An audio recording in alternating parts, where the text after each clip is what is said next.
Atas nama Bapa dan Putra dan Roh Kudus, amin. Shalom Aleichem, bersama Mesia. Selamat bertemu kembali saudara dengan saya Archimandrit Romo Daniel Biantoro, Ketua Umum dan Pendiri dari Gereja Ortodoks Indonesia. Kita akan melanjutkan acara kita seperti biasa kita lakukan setiap hari Rabu sore. Kita akan belajar dari Injil Yohanes.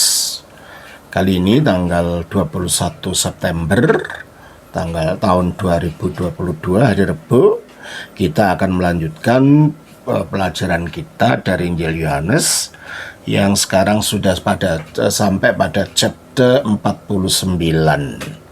Dan yang kita baca adalah perikop Injil Yohanes pasal 8 ayat 48 sampai ayat 59. Orang-orang Yahudi menjawab Yesus, "Bukankah benar kalau kami katakan bahwa engkau orang Samaria dan kerasukan setan?"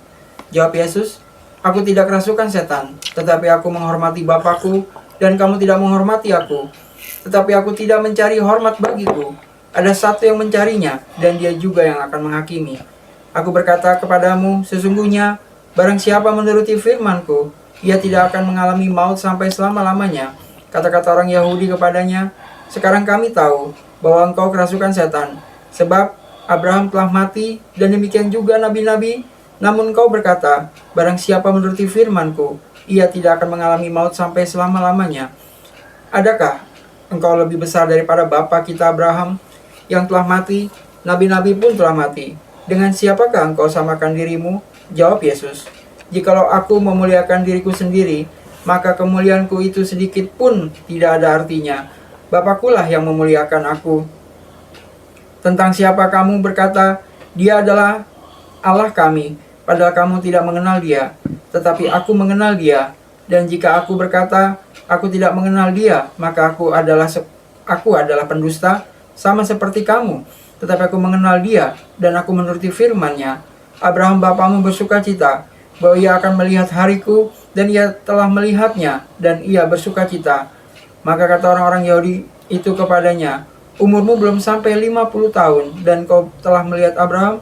Kata Yesus kepada mereka, "Aku berkata kepadamu, sesungguhnya sebelum Abraham jadi, aku telah ada." Lalu mereka mengambil batu untuk melempari dia, tetapi Yesus menghilang dan meninggalkan bait Allah. Terima kasih. Saya baca dalam bahasa aslinya demikian. Apokritisan Iudei. Orang-orang Yahudi itu menjawab ke Ipan Avto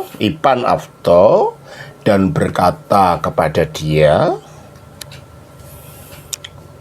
kalos legomen imis oti samaritis si ke demonion echis. Bukanlah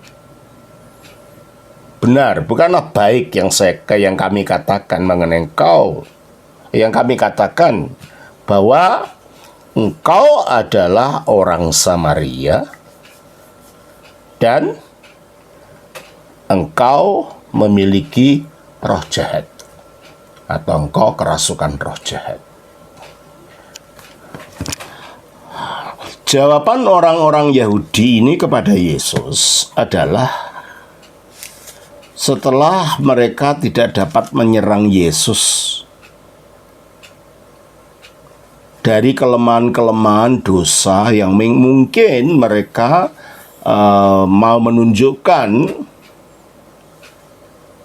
akan karakter Yesus. Sebab ditantang oleh Yesus dalam ayat sebelumnya, pasal 8 ayat 46, "Siapakah di antaramu yang membuktikan bahwa aku berbuat dosa? Apabila aku mengatakan kebenaran, mengapa kamu tidak percaya padaku?" Ketika mereka ditantang pun mereka tidak bisa membuktikan. Kalau memang dia punya dosa, seharusnya dia menunjukkan. Mereka menunjukkan kan. Orang kan punya banyak kelemahan, banyak dosa. Bisa saja ditunjukkan ini dan itu. Ternyata begitu banyak orang yang hadir. Ketika ditantang untuk siapa yang dapat membuktikan bahwa aku berbuat dosa, mereka tidak dapat membuktikan satu pun. Sementara mereka tidak mau percaya kepada apa yang dikatakan oleh Yesus. Terutama ketika dia mengatakan di dalam ayat yang ke-40 42. Kata Yesus kepada mereka, "Jikalau Allah adalah Bapamu, kamu akan mengasihi aku, sebab aku keluar dan datang dari Allah." Kalau dia menyatakan dirinya keluar dari Allah, berarti tadinya datangnya dari dalam Allah. Berarti dia mengklaim dirinya itu ilahi karena satu di dalam Allah. Nah, pernyataan ini yang tidak bisa diterima oleh orang Yahudi. Sehingga dia berpikir orang ini kerasukan setan. Masa bisa mengaku seperti itu? Oleh karena itu mereka mengadakan serangan kepada pribadi Yesus yang istilahnya ad hominem. Bukan ideologinya, bukan argumentasi ajarnya yang diserang, tapi orangnya. Dan ini kita lihat banyak orang begitu sekarang. Kalau mereka sudah tidak bisa berargumentasi gitu ya, tidak bisa menyerang dalam dialog atau dalam diskusi, tidak bisa menyerang argumentasi yang diajukan oleh pihak lawan, biasanya orangnya diserang. Nah, menyerang secara ad hominem itu sebenarnya sudah suatu kekalahan. Karena secara argumentasi orang ini sudah tidak bisa memberikan jawaban. Sehingga untuk mempertahankan dirinya tetap kuat, orangnya yang pihak lawannya akan diserang pribadinya, ya ini. Makanya orang Yahudi mengatakan pada Yesus, orang-orang Yahudi menjawab Yesus, "Bukankah benar kalau kami katakan bahwa engkau orang Samaria?" Orang Samaria, seperti yang sudah kita ajarkan, kita belajar, adalah orang-orang yang setengah Yahudi istilahnya. Ya, kalau dalam agama Yahudi semacam orang bidat, mencampur adukkan ajaran agama Yahudi dengan sesuatu yang lain, dan antara orang Samaria dan orang Yahudi ini tidak saling bersapa, bertegur sapa. Nah, kalau Yesus dikatakan sebagai orang Samaria, berarti mereka mengatakan kamu itu heretik, kamu itu bidat. Kamu itu bukan betul-betul orang Yahudi. Jadi dia ditempatkan pada bagian kelompok orang yang dibenci. Dan biasanya begitu, ketika orang sudah tidak bisa berargumentasi, yang muncul adalah rasa benci. Kalau sudah tidak bisa menjawab dengan akal, maka okol digunakan. Tahu okol? Kekuatan fisik. Nah, sudah kalau orang sudah mulai menggunakan okol, itu orang itu sudah secara argumentasi sudah kalah. Marah-marah ini, menyebut yang diajak bicara begini begitu dan macam-macam, tapi tidak menjawab argumentasi dan tidak memberikan argumentasi yang jelas. Orang Yahudi sudah kalah di sini. Secara pemikiran, secara ajaran sudah kalah. Sehingga mereka tidak mampu memberikan argumentasi untuk menjawab apa yang diajarkan Yesus di dalam ayat-ayat sebelumnya. Maka dikatakan, bukankah benar kalau kami katakan bahwa engkau orang Samaria dan kerasukan setan? Ya, kerasukan setan karena kamu mengajar keluar dari Allah. Kamu mengaku ilahi. Kalau orang dia kerasukan setan, masa ngomong gitu dalam pikiran mereka. Ayat 49. Apekrithi Yesus menjawab, "Ego demonion uk echo." Aku tidak memiliki roh jahat. Yesus menegaskan, enggak ada roh jahat di dalam aku. Yang aku lakukan itu sumbernya, sumbernya bukan dari roh jahat. Yang aku ajarkan ini bukan dari kesesatan. Maka dikatakan, aku tidak memiliki roh jahat atau aku tidak kerasukan setan. Nah, kalau kamu tidak kerasukan setan, mengapa kamu mengaku dirimu keluar dari Allah? Yang berarti kamu tadinya di dalam Allah. Maka jawabannya, tetapi aku menghormati Bapakku. Mengapa menghormati Bapa? Karena Bapa memang menyatakan dirinya melalui Sang Putra ini. Bapa menyatakan dirinya melalui firman-Nya yang memang diutus ke dunia untuk menyatakan diri Bapa. Nah, karena tujuannya adalah untuk menyatakan diri Bapa melalui dirinya, maka ketika dia menyatakan kebenaran tujuan pengutusannya, ya dia menghormati Bapa. Coba kita baca di dalam Yohanes 1 ayat 18. Tidak seorang pun yang pernah melihat Allah, tetapi anak tunggal Allah yang ada di pangkuan Bapa, dialah yang menyatakannya. Dialah yang menyatakannya. Nah, dengan dia mengatakan siapa dirinya sebenarnya sebagai yang keluar dari Bapa, itulah dia menyatakan dia menghormati Bapa. Dan kamu tidak menghormati aku. Nah, sementara Kristus menghormati Bapa dengan menyatakan realita kebenaran tentang dirinya dan tujuan pengutusannya dari surga ke bumi. Itu. Dan dengan demikian dia menghormati Bapa yang menyatakan dirinya melalui Kristus. Di mana kemuliaan Allah nampak di dalam wajah Kristus ini. Gambaran Allah ada di dalam Kristus ini. Coba kita baca di dalam 2 Korintus pasal 4 ayat 6. Sebab Allah yang telah berfirman, dari dalam gelap akan terbit terang, Ia juga akan membuat terangnya bercahaya di dalam hati kita, supaya kita beroleh terang dari pengetahuan tentang kemuliaan Allah yang nampak pada wajah Kristus. Ya, terang tentang kemuliaan Allah itu nampak pada wajah Kristus. Kita memahami Allah, kita mengerti Allah yang tidak dapat dilihat itu, yang tidak dapat dibayangkan itu, melalui firman-Nya yang diutus turun ke bumi, yang dia menyatakan Allah itu, menyatakan kebenaran Allah itu. Nah, orang Yahudi tidak percaya itu. Karena orang Yahudi tidak percaya berarti dia tidak menghormati Kristus.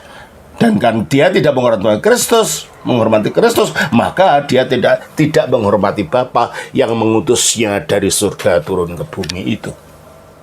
Maka di dalam ayat yang ke-49 ini dikatakan, ya, apekriti Yesus, berkatalah Yesus. Yesus pun menjawab, maaf. Ego demonion uk echo, aku tidak punya roh jahat. Alatibun ton pateramu, tetapi aku menghormati Bapakku. Keimis timazeteme, tetapi kalian tidak menghormati aku. Barang siapa tidak percaya pernyataan diri Yesus sebagai yang keluar dari Bapa, pernyataan diri Yesus dia sebagai sang kebenaran, pernyataan Yesus bahwa dia adalah anak Allah, yaitu firman Allah yang menjadi manusia, orang ini tidak menghormati Yesus. Orang boleh mengaku dia nabi, boleh mengaku ini, tapi kalau dia bukan secara tepat apa yang dikatakan oleh Yesus siapa dirinya, ya tetap tidak menghormati. Ayat yang ke-50. Egode uzito tin doksanmu, tetapi aku tidak mencari kemuliaanku. Jadi dia mengatakan itu bukan untuk meninggikan dirinya, untuk mencari kemuliaan bagi dirinya sendiri. Sebab dia datang bukan untuk menyatakan dirinya, tetapi untuk menyatakan Bapa. Sehingga Bapa melalui dia dikenal oleh manusia. Dengan demikian melalui Kristus itu, manusia dapat menemukan kebenaran itu. 1 Yohanes 5 ayat 20. Akan tetapi kita tahu bahwa anak Allah telah datang dan telah mengaruniakan pengertian kepada kita, supaya kita mengenal yang benar, dan kita ada di dalam yang benar, di dalam anaknya Yesus Kristus. Dia adalah Allah yang benar dan hidup yang kekal. Kita ada di dalam yang benar, dalam anaknya Yesus Kristus. Dia adalah Allah yang benar. Nah, Karena yang dinyatakan di dalam diri Yesus itu adalah Sang Bapa, kebenaran ilahi. Maka memang dia tidak mencari kehormatannya sendiri, tapi kehormatan Bapa yang mengutus dia dari surga ke bumi. Kita baca lagi. Estin oziton ke krinon. Ada satu yang mencari dan menghakimi. Ya, Allah Bapa itu yang mencari kehormatannya sendiri karena dia sebagai pencipta. Dan dia menciptakan manusia itu sebagai raja yang harus dihormati.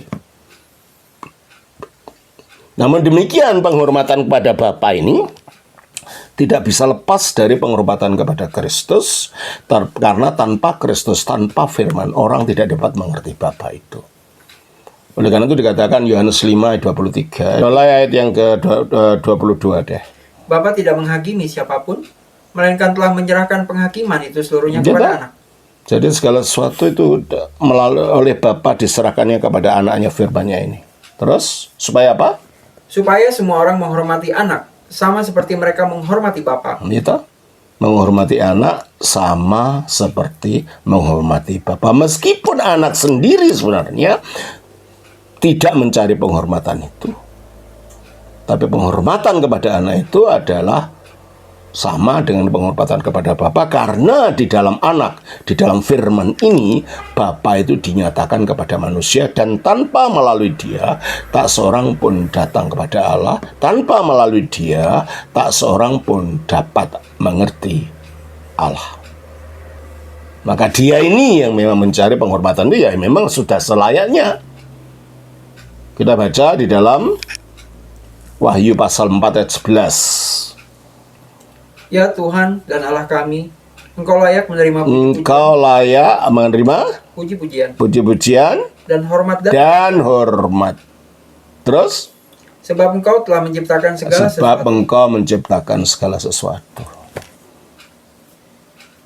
Tapi dia menciptakan segala sesuatu itu melalui firman ini, melalui anak ini. Maka dikatakan tadi, barang siapa menghormati anak, dia menghormati Bapa. Kita baca di dalam Ibrani 1 ayat 2. Maka pada zaman akhir ini, Ia telah berbicara kepada kita dengan perantaran anaknya, yang telah Ia tetapkan sebagai yang berhak menerima segala yang ada.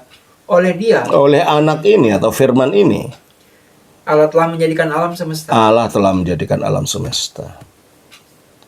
Nah, kalau di dalam Wahyu 4 ayat 11 tadi, Allah layak menerima hormat karena mencipta segala sesuatu, dan dalam Ibrani dikatakan bahwa Allah menciptakan segala sesuatu melalui firman, maka otomatis penghormatan kepada firman, kepada Bapa itu otomatis juga penghormatan kepada firman. Ya, meskipun seketika jadi manusia, firman itu tidak secara sengaja, tidak memang sengaja untuk mencari kehormatan, enggak, untuk mengajar kita rendah hati. Kalau anak Allah saja, firman Allah yang menjadikan segala sesuatu saja datang ke dunia penuh kerendahan seperti itu, maka kita pun belajar untuk menjadi rendah hati, untuk tidak menonjol-nyolkan diri kita sendiri, mencari kemuliaan kita sendiri.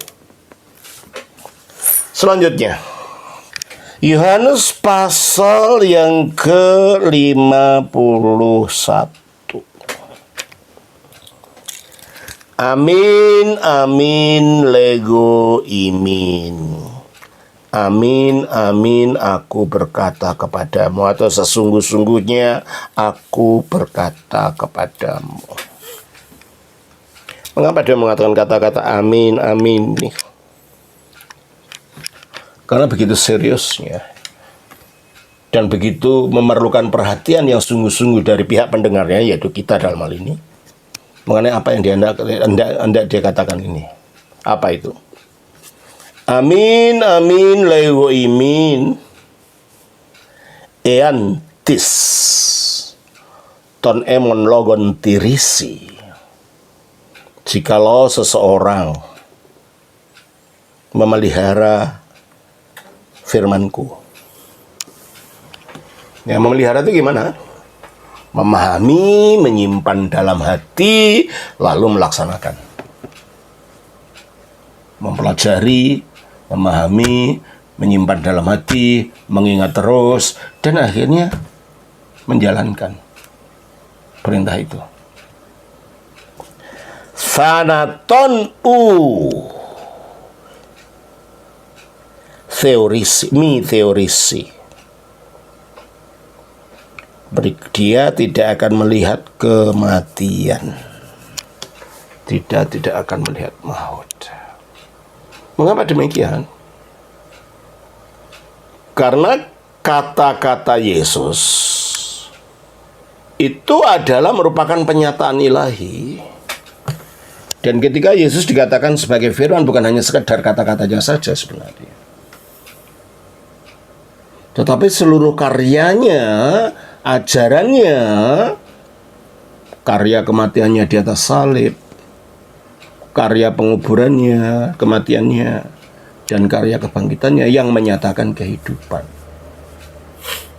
Nah, firman keseluruhan ini tadi Yesus yang diucapkan, yang diajarkan, maupun Yesus secara pribadi.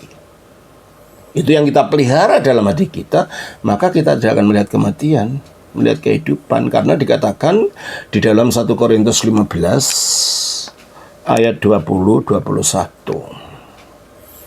Tetapi yang benar ialah bahwa Kristus telah dibangkitkan dari antara orang mati. Yang benar ialah Kristus telah dibangkitkan dari antara orang mati.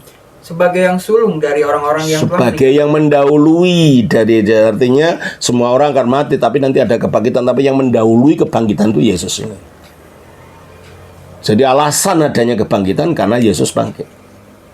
Landasan orang Kristen dibangkitkan karena menyatu dengan Kristus yang telah bangkit ini. Kalau ada ajaran mengatakan nanti ada kebangkitan, landasannya apa kamu? Siapa yang mendahului menjadi buah sulung dari kebangkitanmu?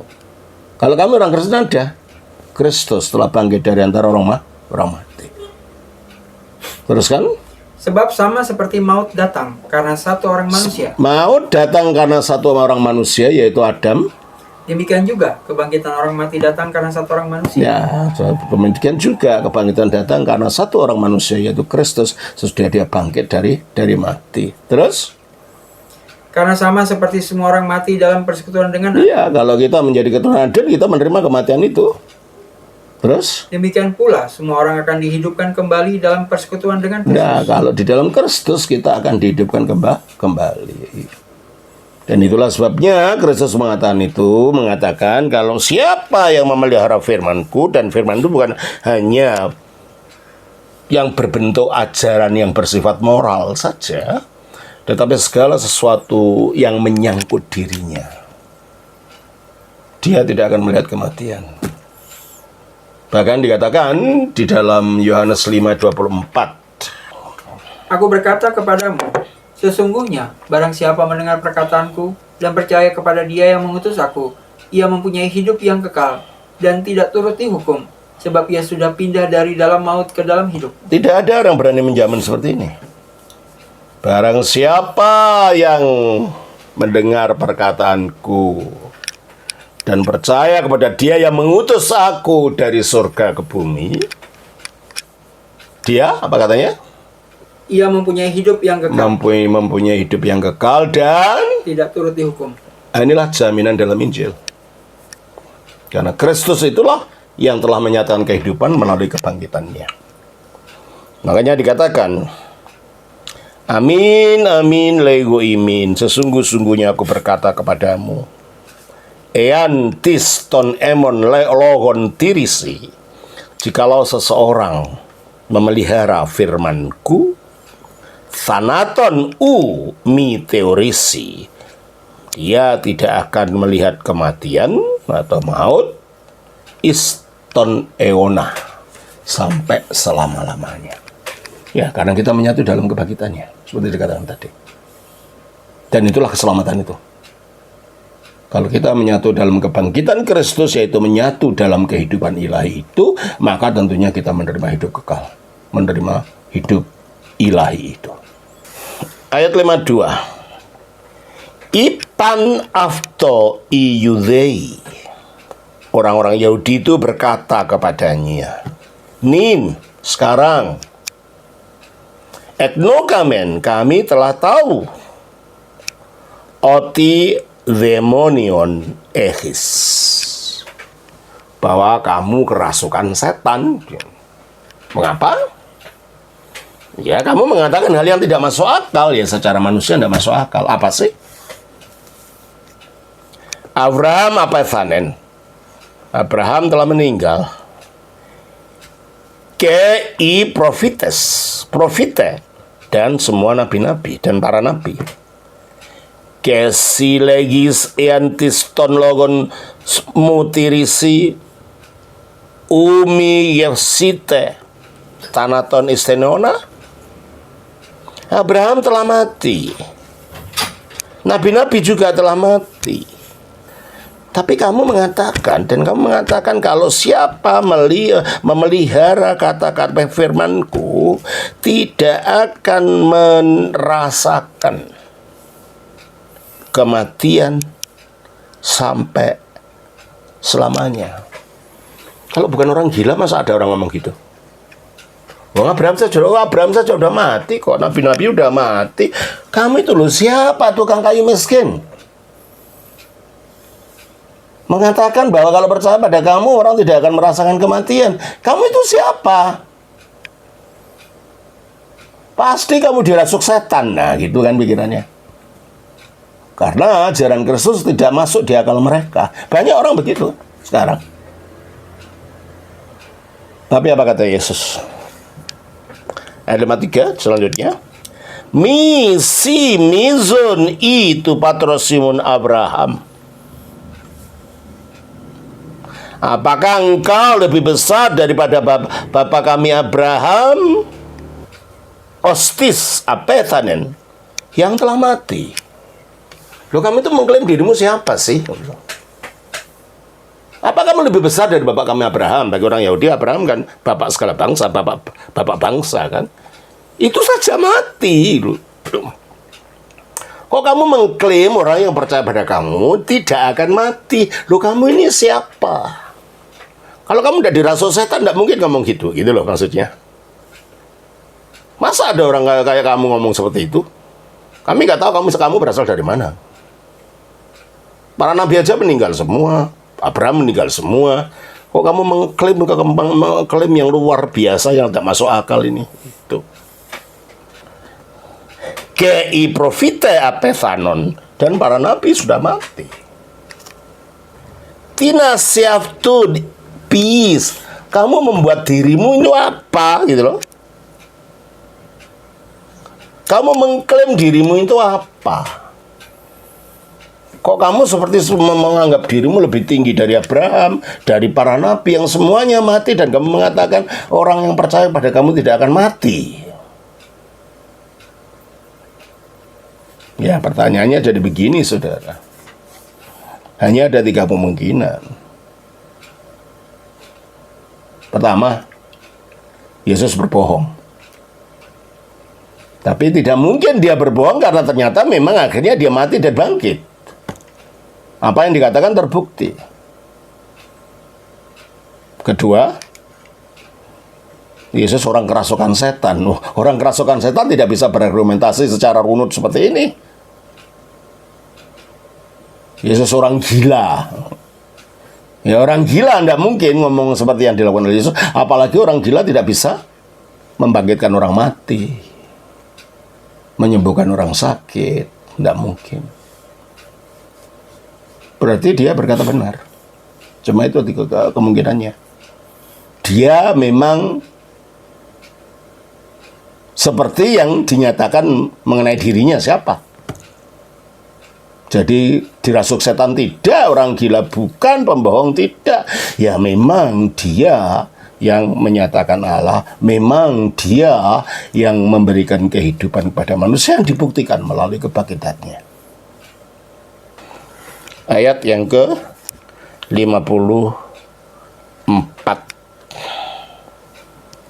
Apekritis Yesus. Yesus menjawab, Ean ego doxazo eafton. Jikalau aku memuliakan diriku sendiri, idoksamu uzen estin. Kemuliaanku itu tidak ada apa-apanya. Kalau aku sebagai manusia, Yesus anak Maryam, tukang kayu, lalu memuliakan diriku sendiri, itu tidak ada apa-apanya. Siapa aku? Tetapi estino patermu odok saksonme. Tetapi Bapakkulah yang memuliakan aku. Dengan jalan apa? Dengan jalan dia diangkat dalam kemuliaan, dibangkitkan, dimuliakan. Coba kita baca di dalam Filipi pasal yang kedua. Ayatnya yang ke-9 sampai 11. Itulah sebabnya Allah sangat meninggikan dia Allah sangat meninggikan dia dan mengaruniakan kepadanya nama di atas segala nama, dan memberikan kepadanya nama segala nama, supaya dalam nama Yesus bertekuk lutut segala yang ada di langit dan yang ada di atas bumi dan yang ada di bawah bumi. supaya di dalam nama Yesus bertekuk lutut setiap yang ada di langit, yaitu para malaikat, yang ada di bumi, yaitu manusia, dan yang ada di bawah bumi, itu gambaran kuburan, yaitu roh-roh jahat, dunia jahat. Terus? Dan segala lidah mengaku Yesus Kristus adalah Tuhan bagi kemuliaan Allah Bapa. Nah, disitulah. Jadi yang memuliakan Yesus diangkat dalam kemuliaan, diangkat sedemikian tingginya itu Bapa. Kalau begitu, Yesus tidak memuliakan dirinya sendiri. Jadi ini bukan anak Maria laki-laki tukang kayu itu yang memuliakan diri, tapi memang firman yang telah menjadi manusia, yang melaluinya Allah dinyatakan, yang melaluinya Allah dimuliakan. Nah, ini yang mempunyai makna, ya. Estino patirmu odoksakson me. Bapakkulah yang memuliakan aku. On yang imis lagi otitheos imonestin, yang kamu katakan, yang kalian katakan bahwa dia adalah Allah kami. Nah, lebih mengejutkan bagi orang Yahudi. Bapakku itu yang kamu sebut Allah kami. Berarti kalau gitu Yesus memang memiliki kodrat ilahi, karena Bapaknya adalah Allah itu sendiri, dalam artian dia memang keluar dari Allah tadi. Karena dia firman yang ada di dalam Allah, yang keluar dari Allah, diutus ke bumi, turun menjadi manusia. Oke. Dan uk ekno kateafton. Dan kalian belum pernah mengetahuinya, belum melihat dia. Ya iyalah, siapa ada manusia tahu dia? Bisa dilihat dengan mata mereka? Enggak. Tetapi Kristus mengatakan ego zaidafton. Tetapi aku, kata ida ini bisa dalam arti aku melihat dia atau aku mengetahui dia. Jadi dia betul-betul mengetahui, bukan hanya secara teori atau secara angan-angan, memang berhadapan. Dan itu dikatakan di dalam Injil Yohanes pasal 5 ayat pasal 17 ayat 5. Oleh sebab itu ya Bapa, permuliakanlah aku padamu sendiri dengan kemuliaan yang kumiliki di hadiratmu yang sebelum dunia ada. Aku dengan kemuliaan di hadiratmu. Kapan? Sebelum dunia ada. Dia pernah ada di hadirat Bapa. Berarti dia memang melihat Allah itu. Mana ada nabi bisa melihat Allah seperti itu sebelum dunia ada? Bukan Abraham, bukan nabi siapapun. Tapi Kristus menyatakan, aku melihat dia, aku mengetahui dia. Ya karena dia firmannya Bapa itu sendiri. Ya. Kan ipo oti uk ida afton. Jikalau aku mengatakan bahwa aku tidak mengetahui dia atau tidak melihat dia, seperti kalian manusia-manusia yang lain tidak pernah melihat Allah, esome omios imin peseftis, aku akan menjadi seorang pendusta seperti kalian. Ini terbalik-balik kan? Kalau manusia biasa mengklaim pernah melihat Allah, itu bohong.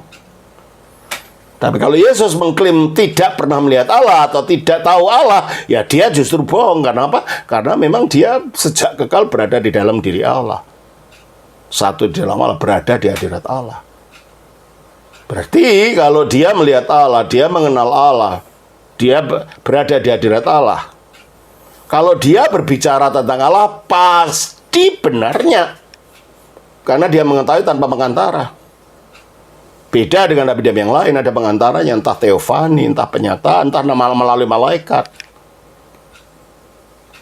Sehingga tidak memberikan kebenaran yang utuh. Kristus memberikan kebenaran yang utuh tentang Allah, sebab dia berada dalam Allah. Dia berhadapan dengan Allah. Dan dia tinggal bersama Allah sejak kekal. Sebagai firman-Nya. Ya, Allah idza afton, tetapi aku melihat dia, aku mengetahui dia. Keton logon aftu tiro, dan firman-Nya aku pelihara. Ya, hanya dengan memelihara firman-Nya, karena dia ya perintah-perintah apa yang kehendak dalam hari ini, kehendak Bapa. Itu yang dijalankan, itu yang dipelihara. Sehingga dengan demikian kehendak Bapa dan kehendak Kristus jadi satu, dan memang hanya satu. Sebab firman itu kehendaknya satu dengan yang punya firman, itu Allah. Ayat 56. Abraham paterimon igaliasato ina idhi tinemeran tin emin keiden ke hari. Abraham bapak kalian bergembira atau telah bergembira karena idhi telah melihat tin emimeran tin emin melihat hari-hariku. Berarti kalau begitu, Kristus mengatakan Abraham memang pernah melihat Kristus. Apakah dia melihat dalam wujudnya yang sudah bernama Yesus Kristus? Bukan. Di dalam bentuk teofani yang menampakkan diri kepada Abraham. Teofani yang mana? Pertama, sebagai Melkisedek. Itu penampakan Kristus. Kedua, sebagai salah satu dari 3 tamu yang datang kepadanya.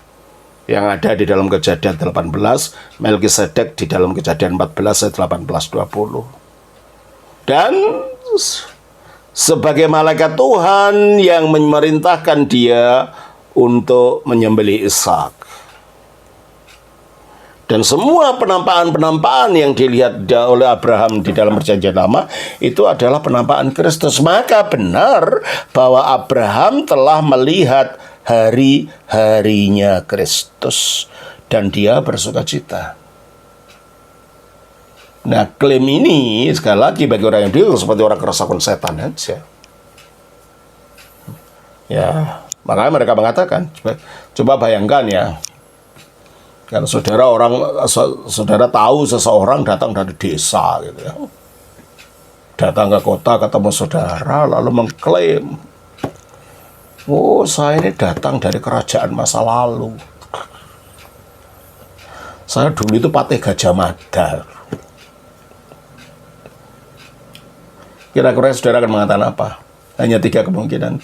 Ini orang gila, ini orang bohong, atau orang ini berkata benar. Hanya ada tiga kemungkinan itu. Demikian juga ketika Yesus mengatakan bahwa Abraham pernah melihat dia.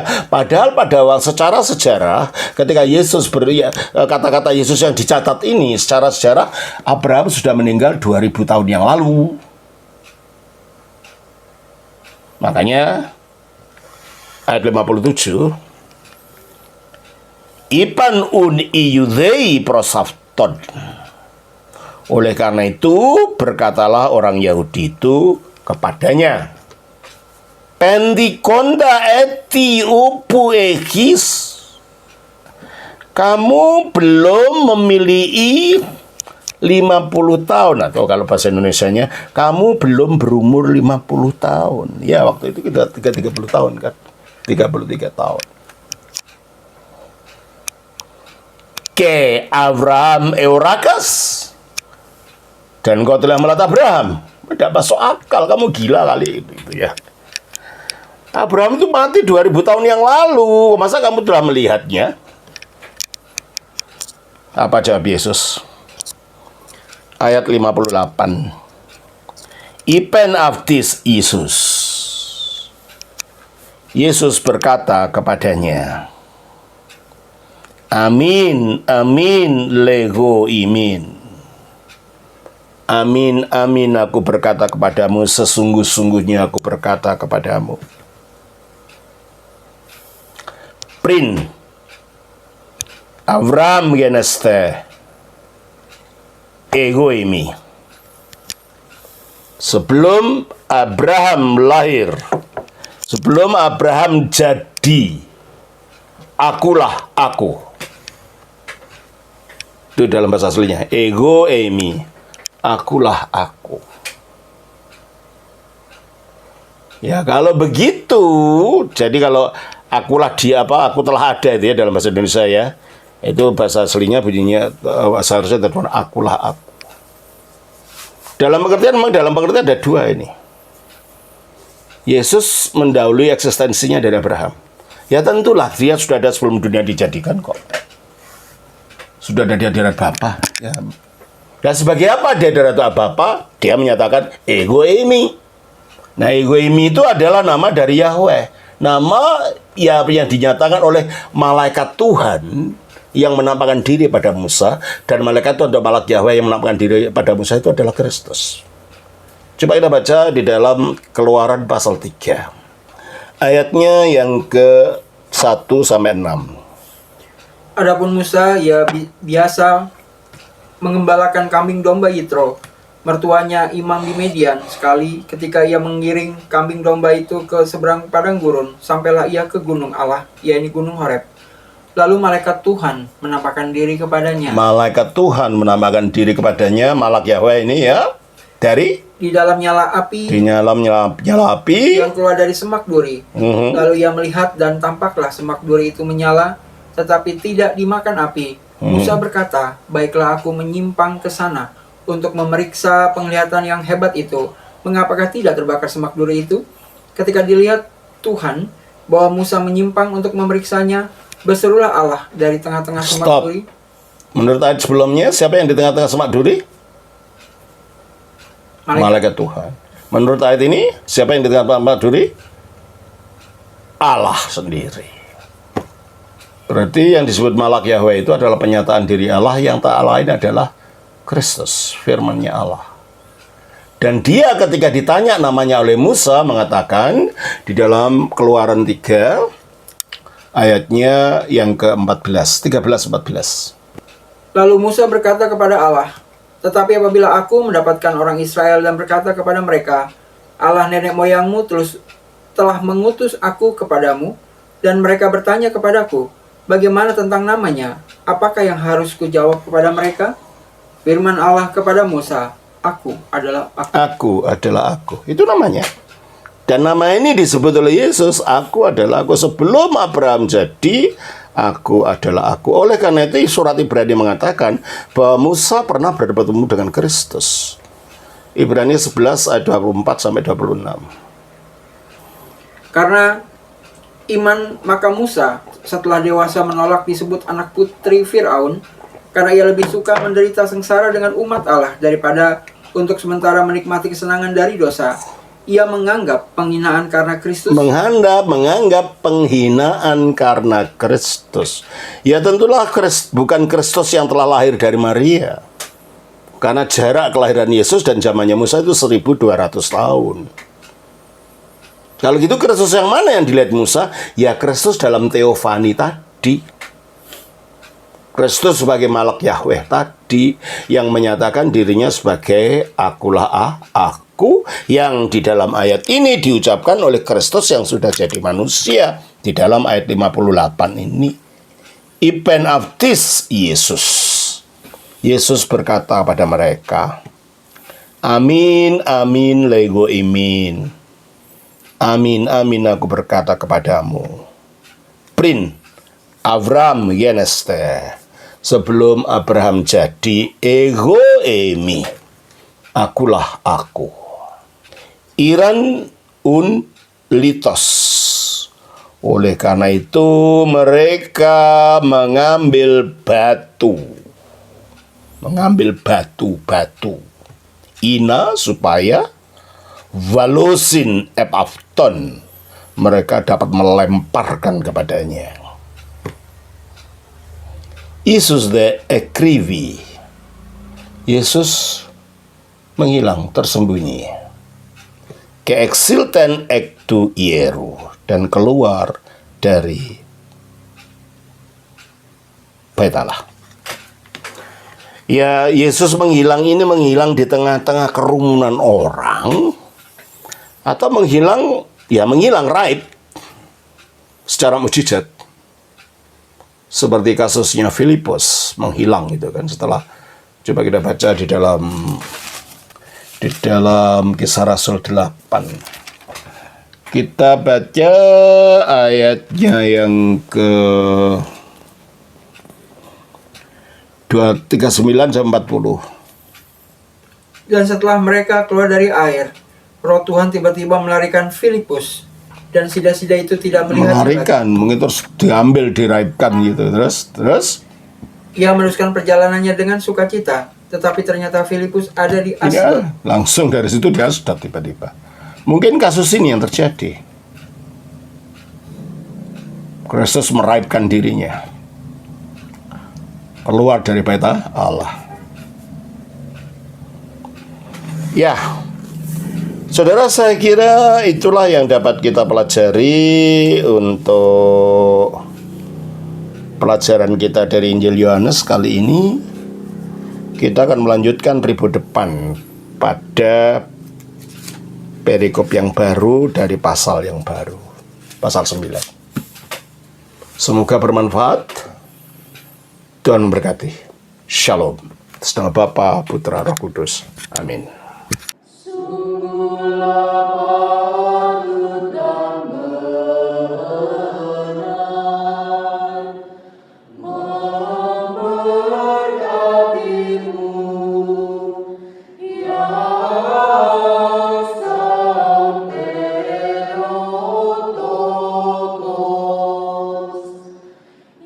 Selalu terberkati dan selalu